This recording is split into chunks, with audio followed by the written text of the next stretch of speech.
السردين المدمس هو ده الدهب، هتكسبي وانتي قاعده في بيتك. بس حطي السردين كده جوه القدره وده مشروعك اللي هيكسبك. احلى وانضف وارخص من المعلب. لا مش سردين مخلل، ده سردين مدمس. اسمعي كلامي وتعالي شوف انا بعمله ازاي، ووزعي بقى على كل اصحابك وكل قرايبك، وكمان ان شاء الله هتنزلي السوق. ناس كتير كسبت بسببه، واحلى طبعا من التونه 100 مره. انتوا عارفين بقى السردين عامل ازاي. سمي الله، صلي على رسول الله. شجعيني باجمل لايك وشيري الطريقه مع كل اصحابك وعلى صفحتك. والايام دي طبعا السردينه البلدي موجوده، وعلى فكره الطريقه تتعمل بالسردين المجمد، يعني ده او ده. دلوقتي بقى طريقة تنظيف السردين سهلة جدا جدا. سعر السردين يا جماعة في السوق بيتراوح 120 130 140 حسب السردينة كبيرة أو صغيرة. بصوا طريقة تنظيفه مفيش أسهل منها. عايزة تعملي بالمقص هتسحبي بس كده، تمسكي السمكة من قفاها وتقصي وتسحبي البطن مع إيه؟ مع الراس. وهتبتدي بقى تحت الحنفية تنضفيه كويس جدا بالراحة عليه، لأن لحمه رقيق قوي.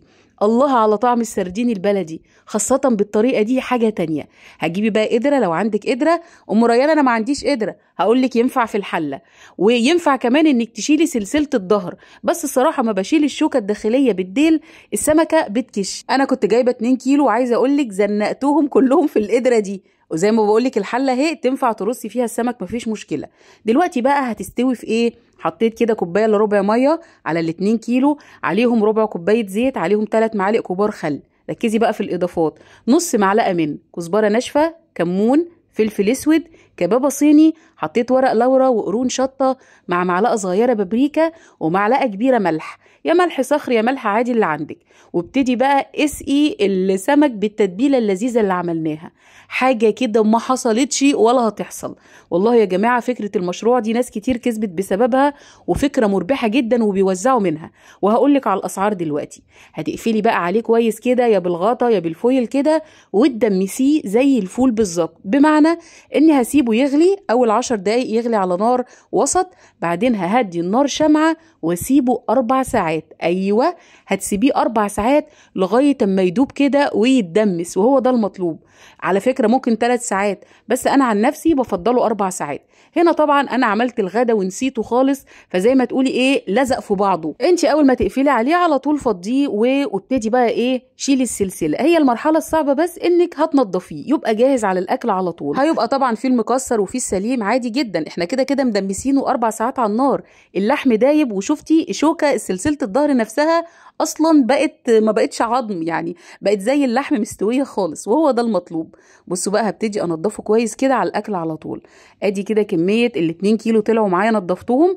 السائل بقى هو ده انا عايزه احافظ عليه، النار واطيه فالسائل ما نشفش، بالعكس ده زاد مع تسويه السمك. هصفيه كده من كل اللي فيه، وده بقى اللي هيحفظ لي السمك. هنزل بقى كده اجيب العلب بتاعتي.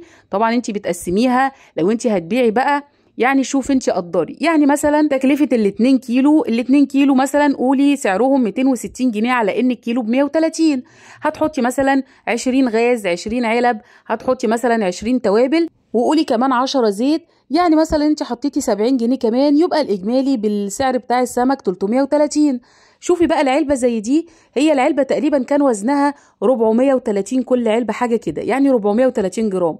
عارفة العلبة في السوبر ماركت المعلب بتبقى مثلا 120 جرام، وسعرها مثلا يعني بيتراوح 60 70 جنيه. فانت مثلا لو قدرتي العلبة دي هتقولي مثلا العلبة هتتباع ب 120 جنيه. شوف انت بقى هتكسبي كام، احسبي واكتبي لي في التعليقات. حطيت بقى السائل بعد ما رصيت السمك، وحطيت كمان حطيت على السائل ده عصير ليمون، وحطيته فوق العلب كده. وطبعا لازم الزيت هو اللي هيحفظ السمك، ففي كل علبة كده هتحطي زيت يغطي السمك بالشكل ده. ايه الجمال وايه الطعم والله يا جماعه، ولا يتقارن بالتونه العلب دي، ولا حتى السردين العلب اللي بيبقى زفر وحاجه مش ممكن. ده طعمه مش ممكن، خطير. وعن نفسي بحبه اكتر من السردين المخلل، حاجه كده ما حصلتش. رشي بقى شطه فوق الوش وتفرجي شكل العلبه بيغني. العلبه ب120 ايه ده، انت العلبه دي بيها ب150، بقول لك 430 جرام مثلا. بصوا قدروا انتوا بقى وقولوا لي الجمال ده. شايفين اصلا نص كيلو البانيه بكام واللحمه بكام، ففعلا هو يستاهل كتير. ومده صلاحيته في التلاجة ادام محفوظ كده، يعني يقعد معاكي 20 يوم. بصوا هو اصلا بيخلص على طول. احلى سردين. يلا لايك ومتابعه للصفحه عشان يوصلك كل جديد. كان معاكي شيماء محمد، والسلام عليكم.